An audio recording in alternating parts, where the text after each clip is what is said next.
मी बँकेमध्ये जाऊन Aadhaar card, PAN card, farmer ID आणि माझं बँक पासबुकचं झेरॉक्स देऊन केवायसी करून घेतलेली आहे। मग आता मी सेतू सुविधा संचालकाकडे जाऊन परत केवायसी करू का?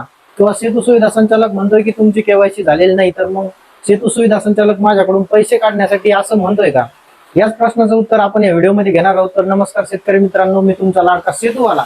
पहिल्यांदाच आला असेल तर सबस्क्राईब करून घ्या आणि व्हिडिओ जर आवडला तर शेवटी व्हिडिओला एक लाईक करा। तर शेतकरी मित्रांनो बघा, कर्जमाफीची केवायसी आणि बँकेची केवायसी या दोन्ही वेगवेगळ्या गोष्टी आहेत। मी बँकेत जाऊन आधार कार्ड, पॅन कार्ड देऊन केवायसी केली तर ही तुमची बँक खात्याची केवायसी झाली, ही तुमची कर्जमाफीची केवायसी नाही। जर तुम्हाला कर्जमाफीची केवायसी करायची असेल तर तुम्हाला सेतू सुविधा संचालकाकडे जावं लागणार आहे। जवळच्या सेतू केंद्रामध्ये जा आधार कार्ड घेऊन, आणि तिथं जाऊनच तुमची ती कर्जमाफीची केवायसी होणार आहे। केवायसी ही तुमची फक्त थंब इम्प्रेशनने होणार आहे, ओटीपी पद्धतीने होणार नाही। भरपूर लाडक्या बहिणींनी या चुका केल्या, बँकेत जाऊन केवायसी केली आणि म्हटले आमची केवायसी झालेली आहे।